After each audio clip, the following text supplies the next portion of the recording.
Hey guys, for today,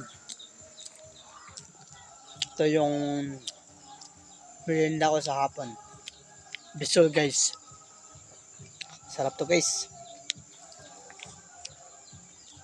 Lalo na pag nilagay mo ng asin guys. Sobrang sarap. Gusto nyo guys?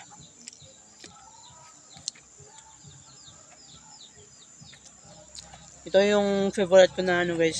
Sobrang sarap talaga.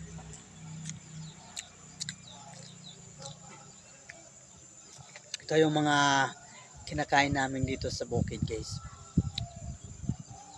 Pag walang bigas, so ito okay na. Busog ka na.